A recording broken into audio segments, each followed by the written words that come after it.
Let me get started. This was the problem we were looking at the end of the previous lecture.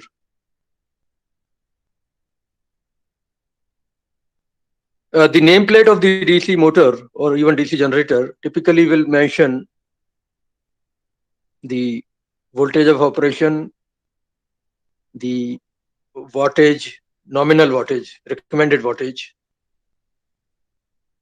for sure. And on top of it, many other things will be there. So this motor is rated for 220 volt operation.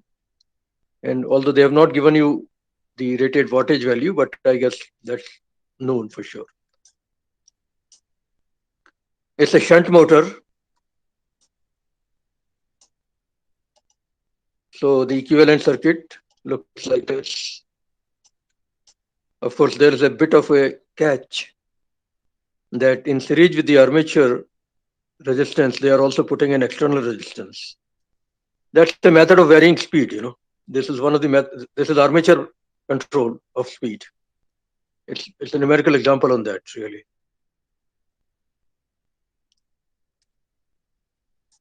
So it's a 220 volt motor with RA as 0.2 ohm, RF as 220 ohm. Constant power is being delivered by the motor. It is initially running at 1000 RPM and it is drawing IT equal to 10 amperes. Now, what they want is the new speed as well as the new current, new armature current. If an external resistance REXT of 5 ohm value is inserted in series with the armature. As long as you read the problem carefully, it is circuit theory that is going to solve the problem for you.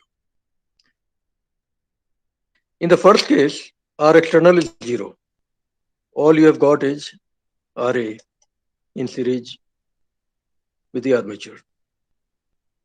It's obvious that IF will be VT divided by VT divided by RF. So 220 volt divided by 220 ohm. So IF has to be 1 ampere for sure. The terminal current in the first case at least is given as 10 amperes. IT is 10 amperes when there is no R external. So out of that 10 ampere, 1 ampere would go in the field winding, the remaining 9 ampere will go in the armature. IA would be 9 ampere.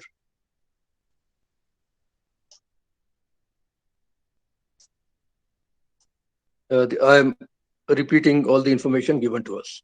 N1 is 1000 RPM, N2 is an unknown, IT2 is an unknown, IA2 is an unknown, IA1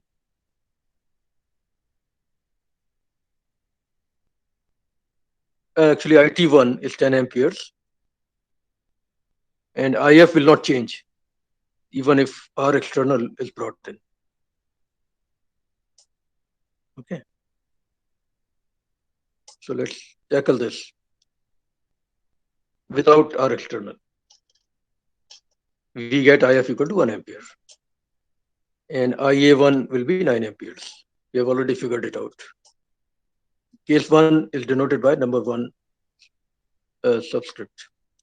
Now EB1 in case 1 will be VT minus IA1 into RA.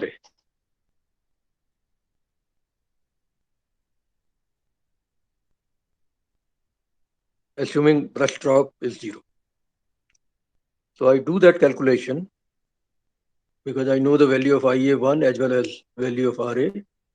EB1 turns out to be 218.2 volts. We know that EB in general is given by this equation, famous equation by now. So when N is N1, EB is E1. So I can write EB1 equal to phi Z N1P divided by 60A. So some constant K multiplied by N1 essentially. Phi is not changing because IF is remaining constant in both cases.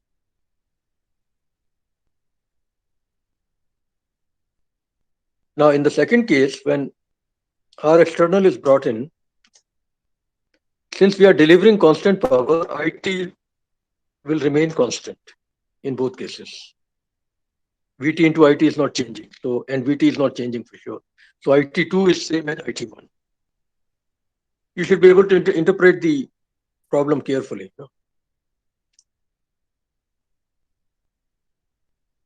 IF is 1 ampere in both cases, no issue. So IA2 will be IT2 minus IF. It would be still same as IA1. IA1 and IA2 will not be different from each other. They will be the same, 9 ampere. Okay. But EB2 will now be different, because now R external has come in. So VT minus IA2 multiplied by R external plus RA should give you EB2.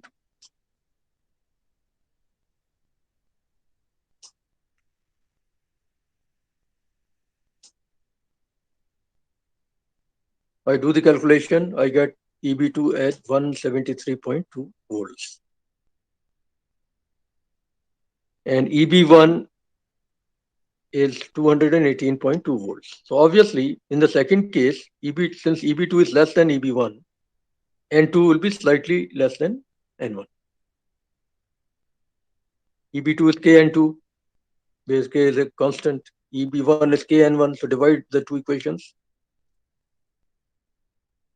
You get EB2 by, or EB1 by EB2 equal to N1 by N2. N1 is known, EB1 is known, EB2 is known. Figure out N2 from there. When R external is brought in, the speed drops to 793.77 RPM approximately. You can keep playing with the value of R external and you will get different speeds. This is a very good method of speed control of the motor. This is where we are actually changing variables in the armature. So this is armature control of speed. If I had put a variable resistance in series with RF, then it would have been called field control, because then IF would have been changing. So this is one example of speed control using armature variables. And of course, IA is same in both cases. So I think we have solved the entire problem.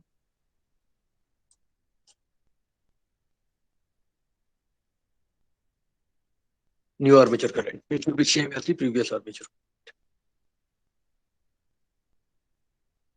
Problem 2. Repeat problem 1, assuming that a voltage drop per brush of 1 volt is included. Okay, so things will change a little bit. Also calculate the efficiency of the motor and the torque produced, assuming that iron loss equal to 0 and mechanical loss also 0. And in the second case, iron loss is given as 100 watt and mechanical loss is given as 200 watt. What is the value of total copper loss? That's a good question that we could have asked even in problem 1. All calculations should be done assuming that 5 ohm resistor is present. Okay, so it is case B. From problem 1, we are borrowing only the second case. And we are repeating a lot of problems, a lot of calculations rather. First of all, voltage drop per brush is 1 volt, so the total drop will be 2 volt. So EB2 will be actually 173.2 minus 2. Because VT minus IA2 into RA plus RA external, on top of it, you'll have another 2 volts subtracted. So EB2 will be 171.2 volts, I think. EB1, of course, would also be dropping by 2 volts. Although we are not supposed to talk about first case. But just for the sake of completeness, EB1 in second problem will be 216.2 volts, 2 volts less than this value.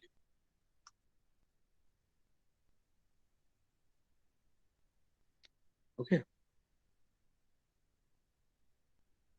and N2 is not changing. We will assume that because K is the same, and actually N2 would change a little bit, I suppose. Yes. Yes, sorry about that. N2 would change a little bit because EB2 and EB1 have changed to values which are 2 volt lower than the previous values. So 216.2 divided by 173.2 equal to N1 upon N2. And N1 is 1000 RPM. So from there, you figure out N2. It turns out to be 791.86 RPM. In problem 1, it was 793.77. So it is slightly lower because of the brush drop. Okay. Now, rest of the calculations. In part A, iron loss is not there and mechanical loss is not there. So electrical power out will be same as mechanical power out because mechanical losses are negligible. And that is, of course, EB2 into IA2. We know EB2, we know IA2. So electrical power out, which is same as mechanical power out in this case, is going to be 1540.8 watts. Input power, of course, is 220 into 10 watts, so 2200 watts. The efficiency is easy to figure out. 1540.8 divided by 2200 and the result multiplied by 100 if you want the answer in percentage. So efficiency happens to be 70.04% approximately. Now in part B, PM and PE are not equal. From PE, you will subtract mechanical losses and iron losses, which are given as 100 watt and 200 watt, I think. Iron loss is 100 watt and mechanical loss is 200. So in part B,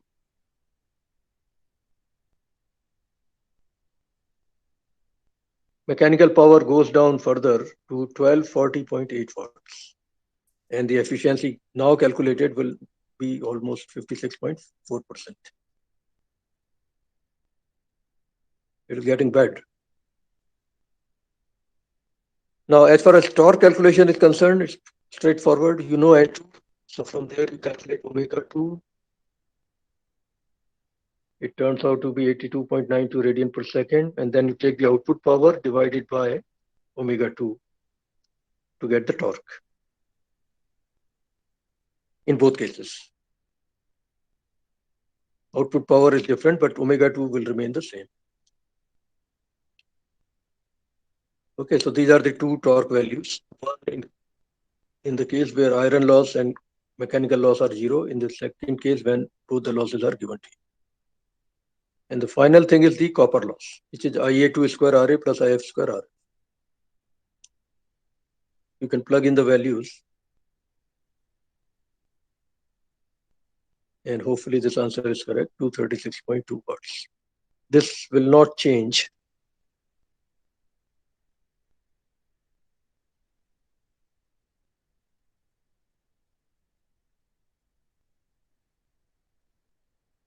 Yeah, this is not changing.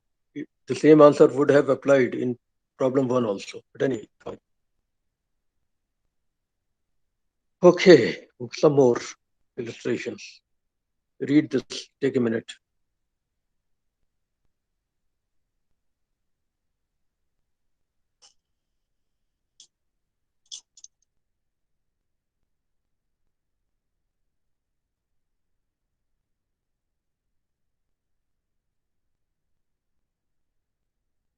A 220 volt DC shunt motor has RA equal to 0.2 ohm, RF equal to 220 ohm. The motor is driving load torque Tm, which is proportional to speed square. And the motor is running at 1000 RPM. And the motor is drawing 10 ampere. IT is 10 ampere. Calculate the new speed and the new armature current. If an external armature resistor of value 5 ohm is inserted.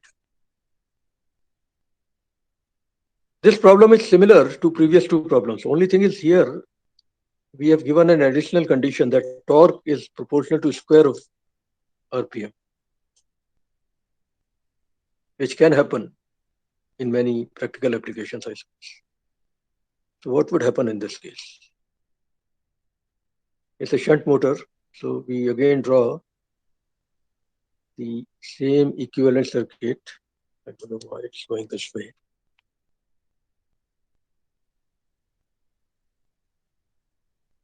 Yes. Okay, equivalent circuit is not drawn, but I think we have seen it in the previous two problems. This is bad.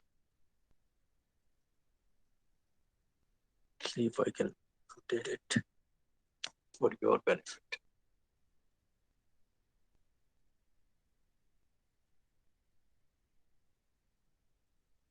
Yeah, unfortunately, this has come out at 90 degree with the normal direction. I'll read it out to you. Without R external, you can calculate the values as we did in the previous problems. This problem is identical to the previous two problems as far as the description is concerned. Only thing is the additional condition Tm proportional to n square is present. So what we do is we will be able to calculate IA1 same as 9 ampere, IA2 also 9 ampere, IF1 as 1 ampere, IF2 also 1 ampere, EB1 to 18.2 volt, etc., etc. All values will be borrowed from problem 1. Okay. After that, you have to realize that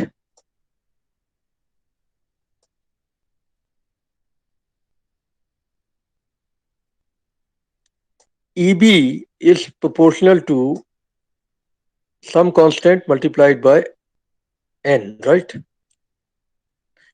But that is under the assumption that field is not changing. If field current is also changing by chance, then EB is some constant multiplied by field current into speed. Okay.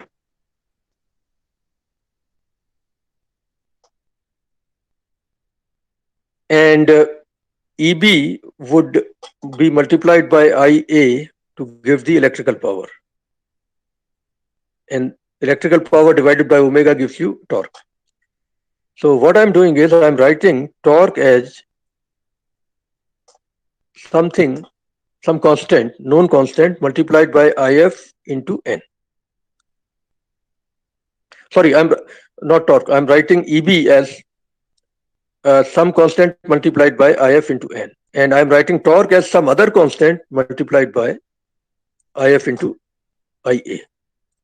Because torque is essentially EB into IA and some constant that means divided by omega, of course. So Tm in general will be some constant multiplied by IF multiplied by IA. Unfortunately, Tm is not directly proportional to N2 or N1. So Tm2 upon Tm1 will be N2 upon N1 square. That's given to us. So I basically solve these two equations. Since you are not able to probably see it correctly, let me give you the gist of it. EB2 is written as KB multiplied by IF2 into N2. EB1 is written as KB multiplied by IF1 into N1. And Tm2 upon Tm1 is written as IA2 upon IA1, which is equal to N2 upon N1 square. N2 upon N1, the entire thing squared. Okay. And from there, we solve these equations, which is what I'm showing next. I solve two equations for two unknowns, N2 and IA2, and I get these results. Once you get the document, try to read it more carefully. One page is wrongly aligned, unfortunately. But this problem essentially becomes slightly more complicated because of the extra condition that torque is proportional to speed square. So if you do suitable eliminations among the two equations, you get a quadratic equation for armature current in the second case, which you have to solve. And hopefully there is no mistake in my calculations. Of course, you will get two answers. One of them will make no sense because you're getting negative value for current. So pick the answer that makes sense. I will urge you to go through it carefully once you get the document. And once the current is known, N2 is easy to figure out. That's simply 1000 multiplied by square root of IA2 divided by 3. These problems can be little involved once the condition is given for torque and speed behavior. Okay, next one, let's see. This may be simple enough.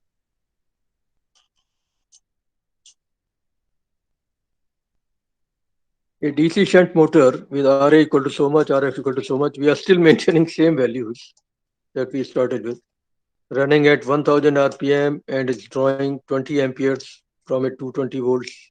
Okay, some values have changed. If Rf is increased by 5%, calculate the new armature current and new speed. Okay. Assume that load torque is constant. Okay. The good thing here is load torque is not proportional to speed square. It is constant, which will simplify our calculation.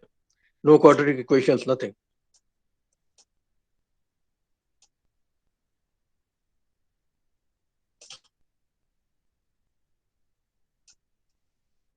In the first case, 20 ampere is being drawn, and IF is very easy to figure out. It's a shunt motor. I guess 220 volt is not given, but it's understood from, yeah, it's given here from a 220 volt supply. Yeah. So 220 volt divided by 220 ohm gives you 1 ampere field current. And armature current will be the difference of these two in the first case. So you get 19 amperes. EB1 to 10.5 volts. Easy to figure out. Now, in the second case, what happens? Now, this is where you are changing RF. This is field control of speed. RF has been changed to 1.05 times the original value, which was 220. So obviously, IF will be different now. RF will become 231 ohm, I think. 220 multiplied by 1.05. I think I'm correct. It will be 231 ohm. So IF2 will now become 220 volt divided by 231 ohm, which works out to almost 0.9524 amperes. And IT2, of course, is same, I think. It's 20 amperes even now. So IA2 will be 20 amperes minus 0.9524 amperes. Okay. And then you can calculate EB2 using the same equation that we used in the first case. So EB2 turns out to be 210.04764. Now constant torque means simply phi into IA should be constant, and phi is proportional to IF. So IF1 into IA1 should be IF2 into IA2. From there, IA2 can be easily figured out. The new armature current will be 19.95 amperes.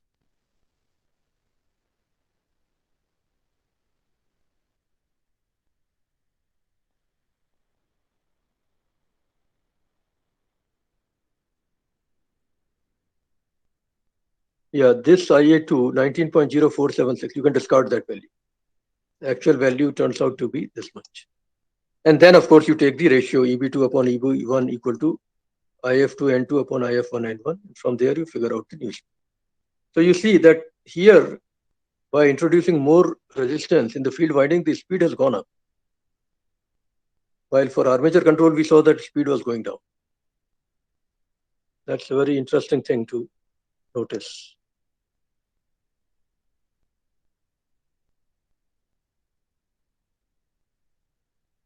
Okay, so I think this is done.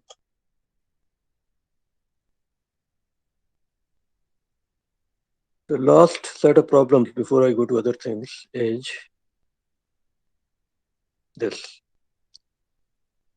Okay, we have a series motor now in front of us. 220 volt DC series motor has RA equal to 0.15 ohm, RF equal to 0.10. See, in case of series motors, RF is not very large. In shunt motors, it is always 100 ohm, 200 ohm, etc. For series motors, it's quite small, comparable to RA value in magnitude. Otherwise, motor will simply not be efficient enough. The motor draws a current of 30 amperes from the supply, that is 220 volt supply, when running at 1000 RPM. Now, if an external resistance of 1 ohm is inserted in series with the motor, calculate the new steady state values of armature current I. Yeah, I would mean everything, whether terminal current or armature current or field current, they are all the same in series motors. And the new speed N. Assume that the load torque is constant, which will simplify things. This is the diagram. Initially, there is no R external. All you have got is RA and RF in series. Okay. So calculations are, I think, straightforward. You are given the current as 30 amperes. Yeah. You are given VT. You have been given N1 also. The EB1 can be calculated very easily by keeping in mind the equivalent circuit.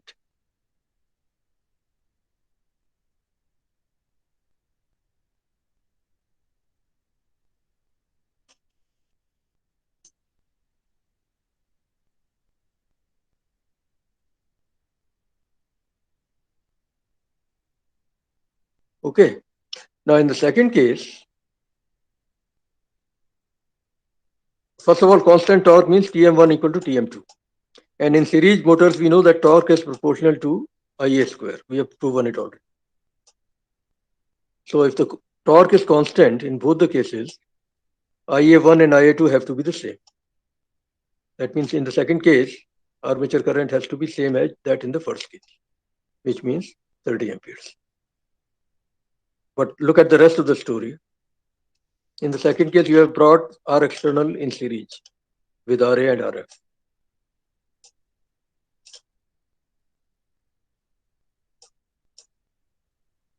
So new value of EB, which I'm calling EB2, now has to be 220 volt minus 30 times total of the three registers, RA, RF, and R external, which I think is 1.25 ohm. So EB2 will be 182.5 volts. And EB1, I think, was 212.5 volts. So even a 1 ohm resistor in series has dropped EB2 significantly, has dropped EB significantly. And of course, then you use this famous equation.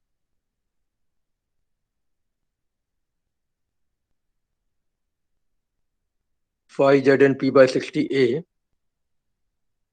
In case of EB1, you will write phi 1 Z N1 P divided by 60A. In case of EB2, you will write phi 2 into Z NT2 P by 60A. Sorry for fuzzy scanning, but I think you can make it out. So EB1 upon EB2 will be phi 2 upon phi 1 multiplied by N2 upon N1. And phi is proportional to IF, assuming linear operation. So IF2 into N2 upon IF1 into N. And IF is same as IA in both cases. It's a series motor. So IA2 upon IA1 into N2 upon N1. And IA2 and IA1 are the same because torque is the same. We have shown that IA2 and IA1 are same. So the formula to use is EB2 upon EB1 equal to N2 upon N1. And from there you figure out N2. It turns out that the speed has dropped to 858.82 RPM, even if you include only 1 ohm resistor in series. By changing this resistor value, you can keep changing the new speed. This is how speed is controlled in series motors, by making our external variable.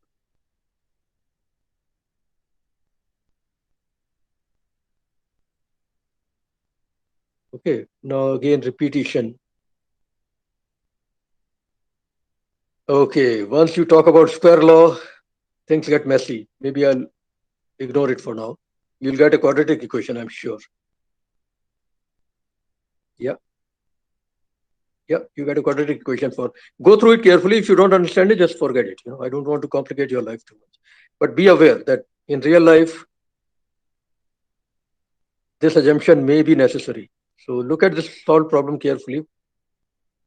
It leads to solving a quadratic equation and picking the correct solution.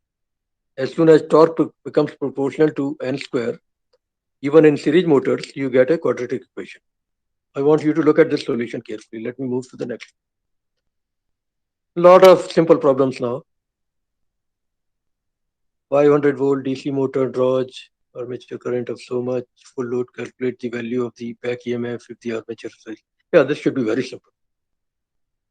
Simple. EB equal to VT minus IR. Not a big issue at all. Similarly, this one may be a little more complicated. Let's read it carefully. A 15 horsepower. A horsepower is almost equal to 746 watts. The 15 horsepower, 230 volt, 1750 RPM DC shunt motor has a terminal current of 56.2 amperes when delivering rated power, that means 15 into 746 watts, at the rated speed, which is 1750 RPM. RA is 0.28 ohm and RF is 137 ohm. It's a shunt motor. Compute rated torque of the shaft. Shaft means the rotating part, mechanical rotating part coming out, which is supplying mechanical load, supplying to the mechanical load. Armature current for a locked rotor. Locked rotor means it's not rotating, and it's zero. This problem actually is indirectly referring to starting problems, how to design the starter. We'll look at the solution in a minute. First, read it carefully. The value of external resistance required to limit IA and develop torque to 200% of the rated value. Yeah, this problem essentially is a numerical example on the design of starters. I told you last time that in the beginning, when motor starts, speed is zero and a high amount of armature current would flow, which may damage the motor. So we bring an external resistance in the game, whose value is kept high in the beginning. And as motor picks up speed, we start reducing the value, that resistance. So that thing is being analyzed here for a particular case given to you.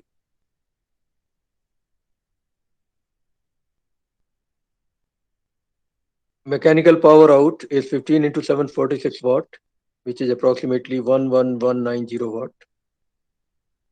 Omega, of course, is 2 pi n by 60, and n is given as 1750 RPM rated value. So omega turns out to be 183.26 radian per second. The rated torque will be rated power divided by omega. So 11190 divided by 183.26. So rated torque turns out to be 61.06 Newton meter approximately. Part A is simple. Part B. For the locked rotor, N is 0 and EB is 0. If you don't connect anything in series with the armature, the total amount of armature current that will go in will be simply VT upon RA, which is 821.43 amperes, very large. Motor might be damaged. And of course, field current It's a shunt motor. I have not drawn the diagram, I think, but by now you should be able to relate the problem to diagrams we have already drawn. The field current, of course, will be VT upon RF. So 220, what is the value of? Yeah, 230 volt divided by RF, which is 137 ohm. That gives you IF, which is about 1.68 amperes. So load current will be summation of these two actually. The terminal current will be the summation of these two. It would be almost 823 something.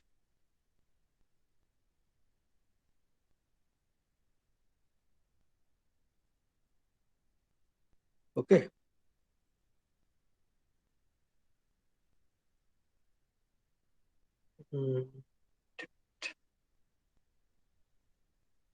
Yeah.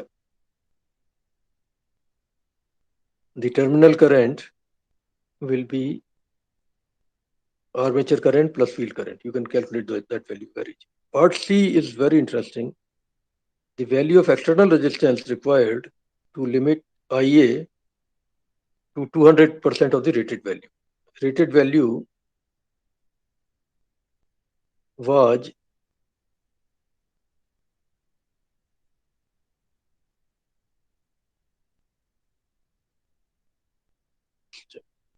times 56 point. Yeah, I think that value is given. Yeah, 56.2 amperes. Yeah. Terminal current is 56.2 amperes, and field current has to be subtracted from that to get the armature current. And 2 times that is allowed as the maximum current in the armature without motor getting damaged. That's what they are saying here in the beginning. Allow 200% of the rated value as safe enough. So the starting current in the armature should be 2 times this value, which is 109.04 amperes. Our external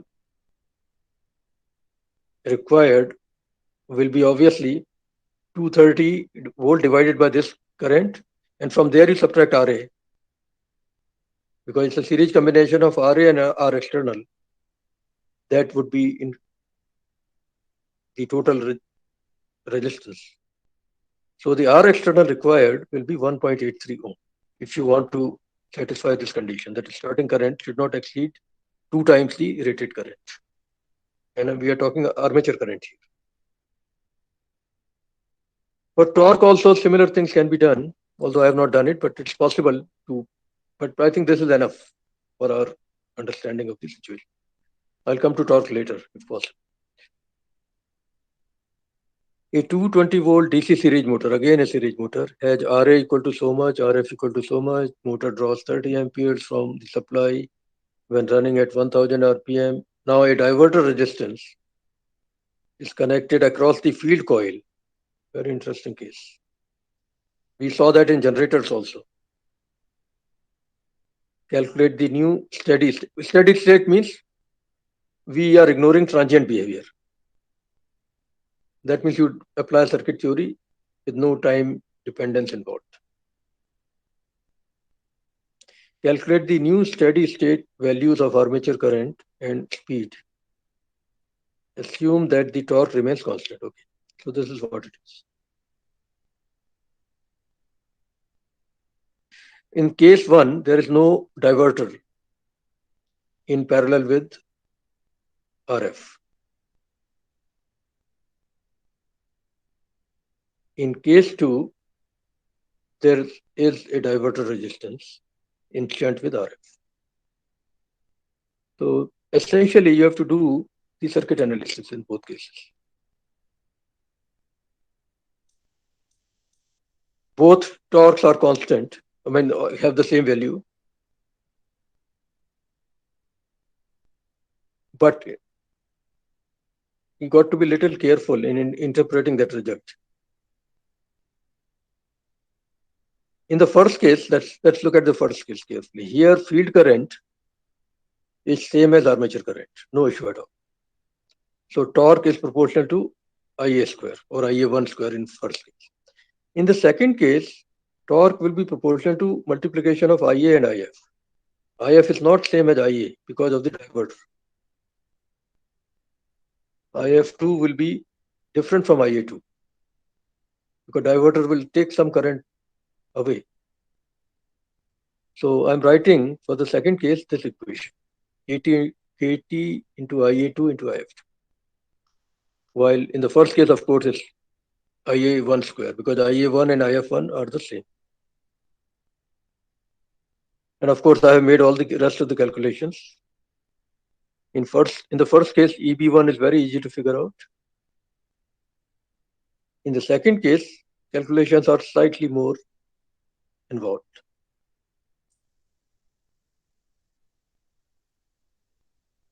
Ia2 will be If2 plus I dive. Okay.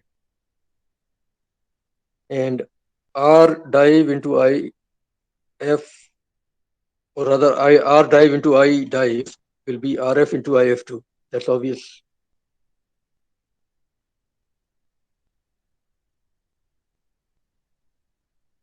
And here you calculate, basically use simple circuit theory. I have done it. You can go through it yourself and then use TM1 and TM2 formulas and do the mathematical manipulations.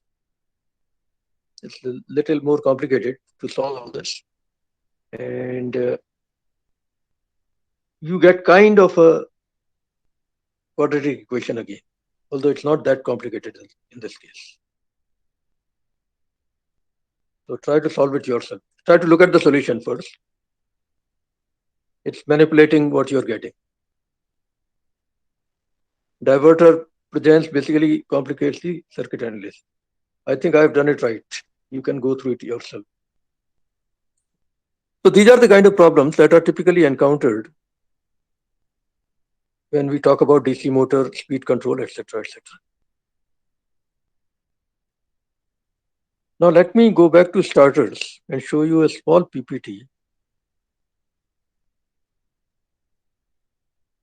Let's see.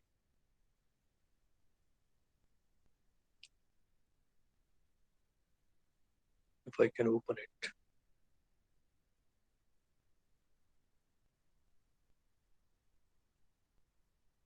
It's not opening. Okay, fine. Okay, forget it then. It's 1 minute, otherwise I'll try something else.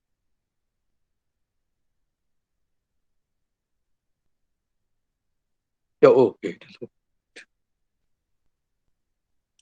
This PPT is not too big.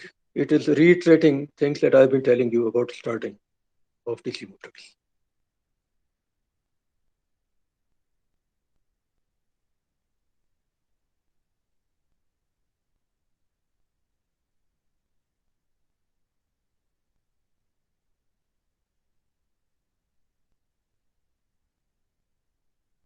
How much resistance do you need in the beginning to limit the current to a safe value? That is the primary objective.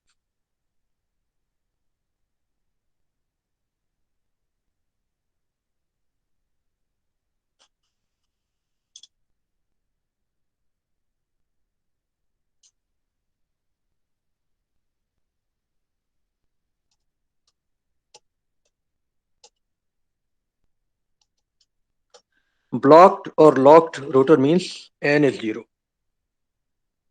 And the equation obviously, he is using EA instead of EP. Okay. But all the other notations are similar to what I've been using. So if N is 0, EA will be 0. And Ia will be Vt upon Ra, and Ra is very small, and Vt is typically large. You'll get very large current in the beginning if you're not careful.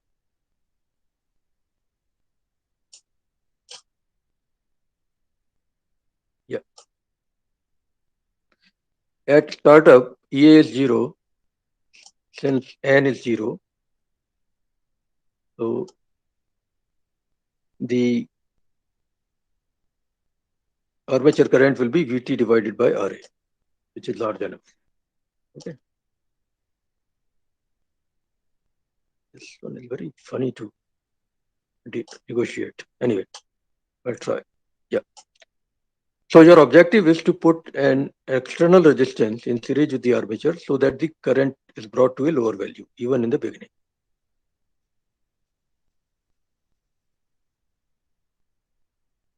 Yeah, IA is high at the starting point because RA is very small. Okay, this is a very weird PPT. Okay, starting methods. One method could be that initially you apply a small amount of VT rather than large VT. That is one possible value. The other method is you introduce a series resistor, which will be high enough in the beginning and which will slowly be reduced to a low value. Okay, so two methods are possible conceptually.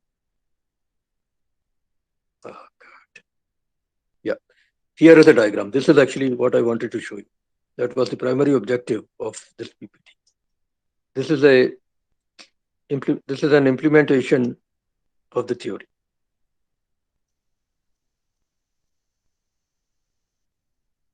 VT is coming in. It's a shunt motor, apparently. VT is directly applied to the field coils, whose resistance is RF and whose inductance is LF. VT is also connected to armature, but through a circuit containing three resistors in series, R1, R2, and R3. And of course, RA is there on top of it, which is armature's own resistance. Now, look at the red line carefully. If it is connected to first position, VT will see R1 plus R2 plus R3 plus RA before it encounters EB. So VT minus EB will be IA multiplied by R1 plus R2 plus R3 plus RA. And R1, R2, R3 will be kept high enough so that in the beginning when EB is 0, VT divided by R1 plus R2 plus R3 plus RA is not very high. It's safe. As motor starts picking speed, EB will start becoming non-zero. So VT minus EB divided by R1 plus R2 plus R3 plus RA will start becoming quite small. So what you do is you move to second position. The red line goes to the second, second circle. Okay, second point. If you go there, R1 is out of the circuit completely. All you get is only R2 plus R3. And as motor starts picking speed further, you might even move to the third position. So only R3 will matter. And at the end, when motor has picked up full speed, you may go to the fourth position so that only RA matters. All other resistors are out of the circuit. This is not a continuous variation of the total resistance in the armature, but it is discrete variation. Depending on the position of this red line, you will get either R1 plus R2 plus R3 plus RA, or R2 plus R3 plus RA, or R3 plus RA, or even just RA. So 4 different discrete values are possible. This is a very popular way of implementing starters mechanically. You basically mechanically move this arm, the red arm, from one position to another as motor starts picking speed.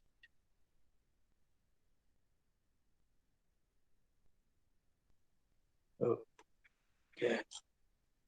Anyway, I think I'm almost done with this.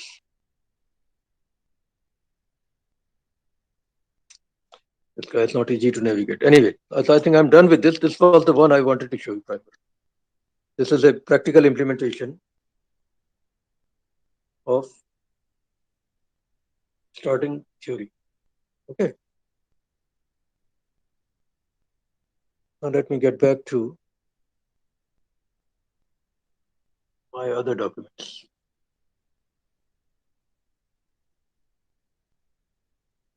Performance characteristics. I have been telling you something about it, but let's talk a little more.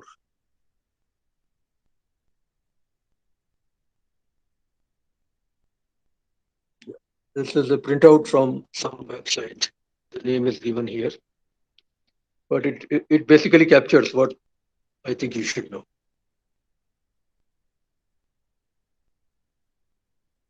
I was telling you last time that performance characteristics of DC motors can be divided into electromechanical and mechanical types. In electromechanical category, there are two. In the mechanical category, there is one. That is what they are also telling.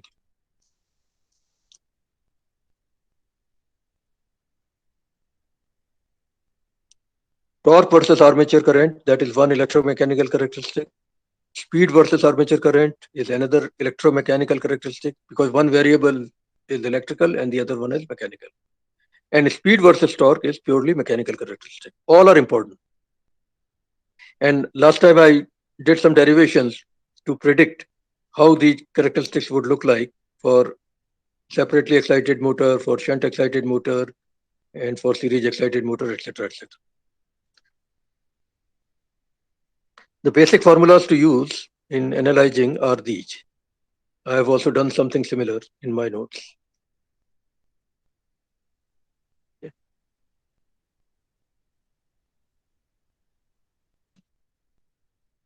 We have done most of it, so I'll quickly rush through it to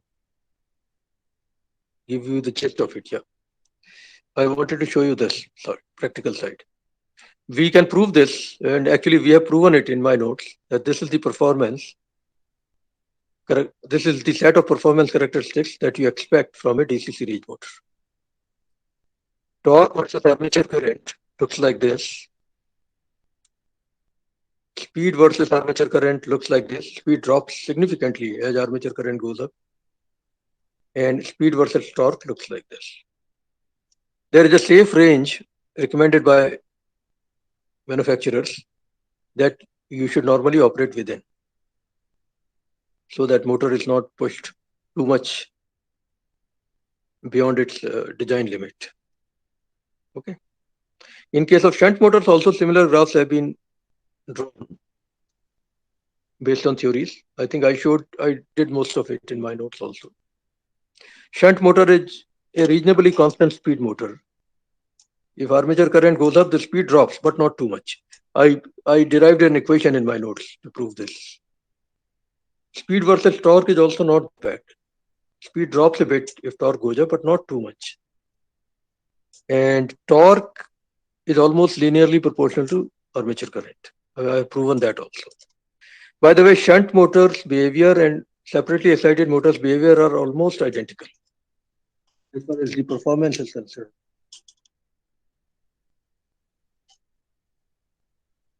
Compound motor, as I said again and again, will be having a performance between that of a series motor and that of a shunt motor. And depending on the level of compounding, you will see something in between. Okay. That's why probably it's not a good idea to talk too much about it unless you know the level of compounding. But still, they have given you some information which I did not do in my notes. It is worth keeping all this with you for future at least. There's a lot of theory behind all these graphs. Depending on the level of compounding, the behavior changes. Okay. I think that's it for this particular one. There's one more document. Quickly go through it. Yeah, this is a pictorial description of what was given in the previous document. Gallery. Yeah, here.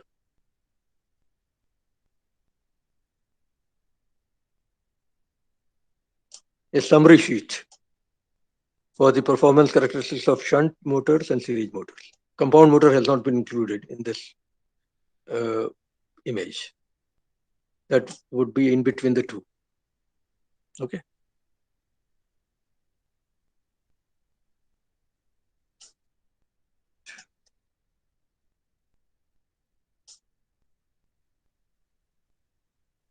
Speed control I have already spoken about. If time permits, we'll come back to it later. Now, something more that I wanted to show you. Yeah. An overview of DC machines once again.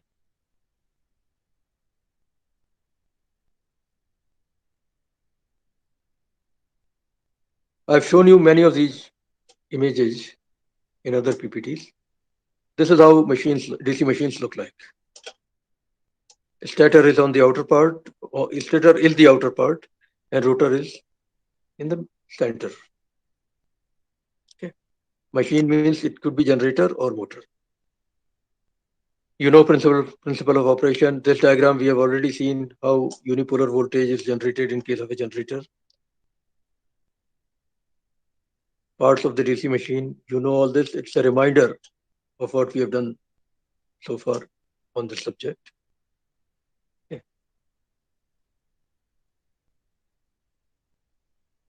Commutator, you know what it does, right? Brushes, what is their function? All that is repeated here. This PPT was prepared by a mechanical engineer, so he's focusing more on the mechanical side of the story. Left winding versus wave winding, I've already spoken about it, so that is repeated here. EMF equation, we have already done it ourselves. Phi ZNP by 60A, that's given here. Types of excitation, separate and self. And under self, you have shunt, series, and compound.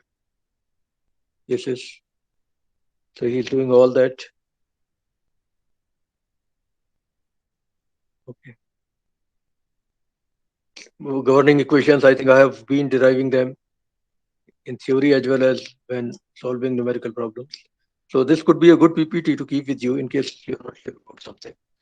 Torque equation, we have done all that also. I've done most of these derivations.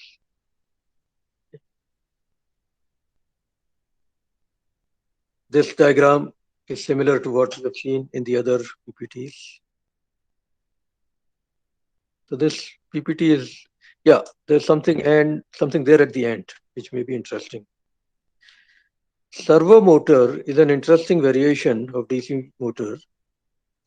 It does not rotate continuously. In fact, input comes for a small fraction of time and disappears, input voltage. So motor rotates and stops. Then the next pulse comes at the input voltage and motor rotates again if by a few degrees and then stops. These kind of motors are known as servo motors. They are used very much in control systems. No continuous rotation is involved. Later when we go to drives, etc., maybe I'll come back to this. But remember that not all DC motors are used in applications requiring continuous rotation. Stepper motor is also similar. Basically, rotor steps up or steps down by a few degrees based on input electrical pulses. In fact, printers could possibly use this, or even fax machines could possibly use this kind of motor. Okay, so there are many other kind of motors, and I'll be referring to them as we go ahead. I have to first talk about AC motors before even talking about all motors in general. No, the last document for today.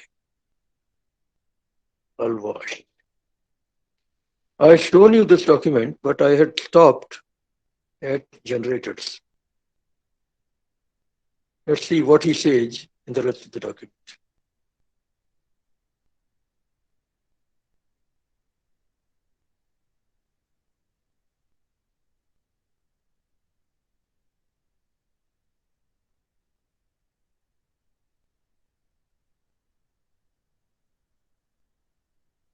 Yeah, this is fine. Some numerical problems are given here. You should go through them carefully.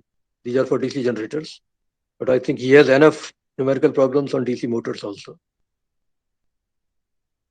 You have this uh, document already. Armature reaction, as I told you probably a few lectures ago, is the unwanted effect of armature's rotation. Armature conductors are carrying large currents, and when they are rotating, they generate their own flux, which counteracts the main flux produced by the poles. It's an undesirable phenomenon. We try to model it in several different ways, but I'll probably not be going too deep into armature reaction analysis, but be aware of the name at least.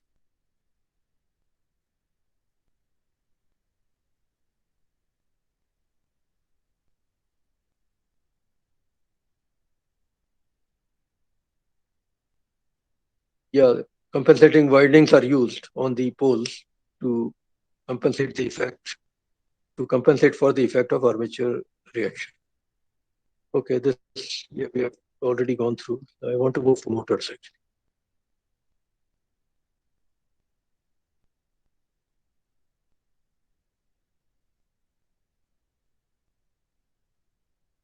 It's a large document, unfortunately.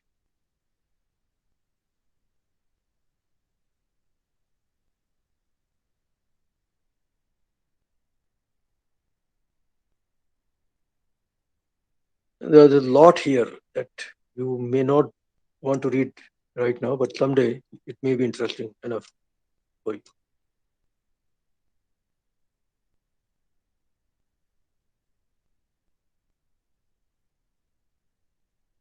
Losses, we have already gone through it. So that's motors. An electric motor is a machine which converts electric energy into mechanical energy, rotational mechanical energy. Why DC motors are so common while DC generators are not common at all? DC motors are common in trucks, aircraft, etc. because of the large starting torque. Even in cars, they are there.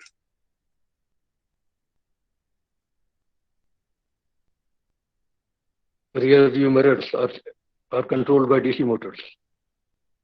And there you see the rotation is not continuous. The mirror rotates a little bit and then stops. A lot of practical applications for DC motors are given here. Windshield wipers and so on.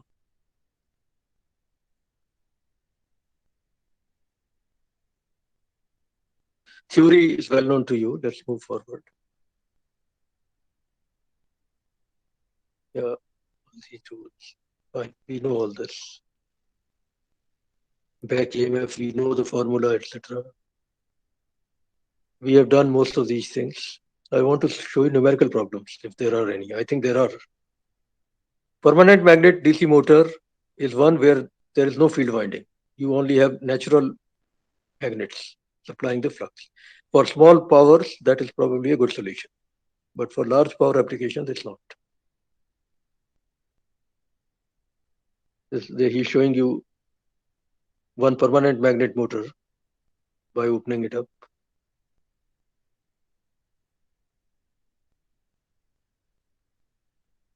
No field windings at all. Shunt wound, we know this. Theory repeated here.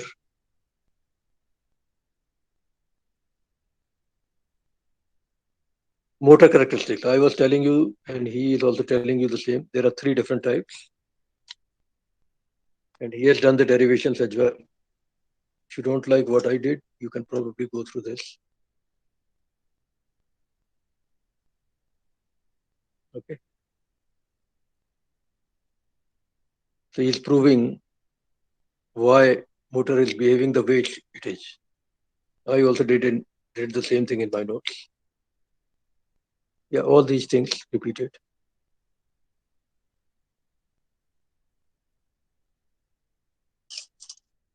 You have to 10 minutes. But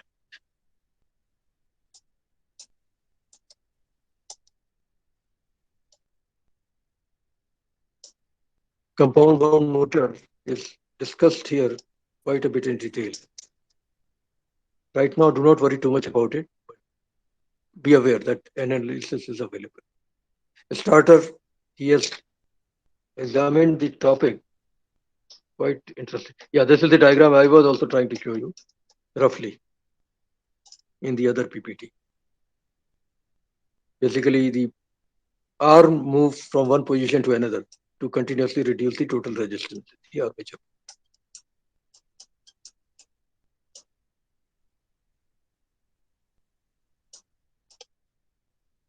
Okay. Analysis for all kinds of motors. Okay, let's look at this numerical example. A DC motor has a speed of 900 RPM when connected to a 460 volt supply. Okay.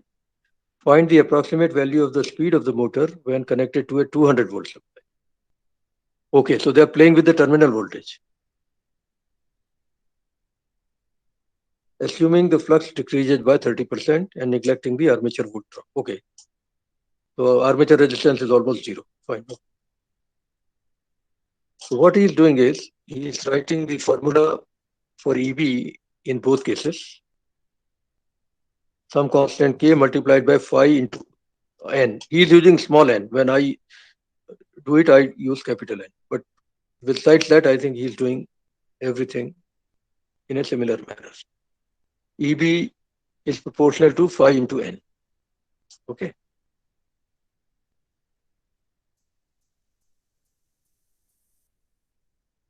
And phi 2 is reduced compared to phi 1 by 30%. So he's writing phi 2 as phi 1 minus phi 1 into 0.3, so 0.75. Then he's taking the ratio of EB1 and EB2. And since we are ignoring the armature effect, EB1 will be 460 volt and EB2 will be 200 volt. Terminal voltage will be almost same as the back EMF.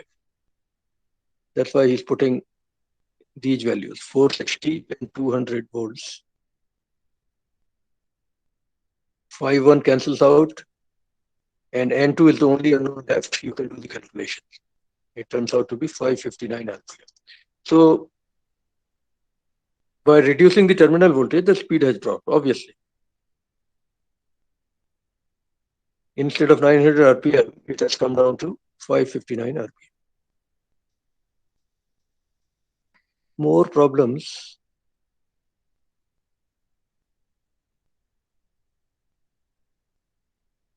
It's a series motor. RF is 0.3 ohm, RA is 0.2 ohm, VT is 240 volt, and N is 1440 RPM. IT is 15 amperes, which will be same as IA and IF. So back EMF, that should be easy. Yeah, this is not that difficult. Simply use this simple formula, EB equal to V minus IA into RA plus RF to get the EB value in the first case.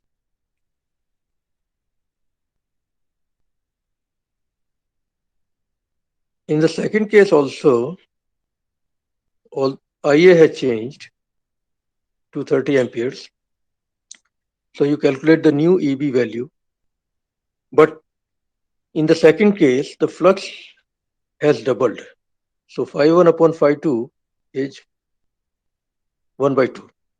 So you use the famous equation for EB1 upon EB2 along with putting the new value of phi in second case. And I'm sure you can figure it out how he got to the answer for speed in the second case. Okay.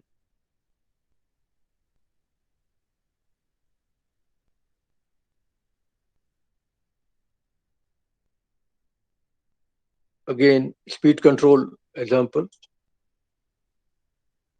Try doing it yourself. Solution is given. It should not be too difficult, I think. More examples. Maybe you don't want to do everything, but try as much as you can. Efficiency of DC motor. Output power upon input power multiplied by 100. And based on whether it's separately excited or self-excited, etc., the methods for calculating power will be different. He is giving you some examples on that also. It's a series motor for which he is calculating efficiency. Try to do it yourself. I want to close DC machines today. What else? Yeah, stepping motors. This is what I was telling you about in the previous PPT also. Motor rotates by a certain angle based on every pulse input that comes in. It is not a continuous rotation. Okay, there's a lot more which you may not find interesting right now, but we will come back to relays, etc. when we go back to power system protection devices. Yeah, probably not relevant right now, but he has done something here at the end that is definitely connected to the subject of DC motor. Because after all, mechanical world interacts with electrical world here. So you have to have some idea about the mechanical side of the story as well. Relays, switches, fuses, etc. are components used in any typical power system for protection, for sure. Fuse is something that you know very well. It blows up if the current in the circuit is above a certain safe value. Okay. Relays are slightly different. They operate at lower currents and they don't switch off the circuit. Instead, they connect some other circuit and remove one circuit and connect some other circuit. They relay the signal from one point to another. At least that much you should be able to figure out.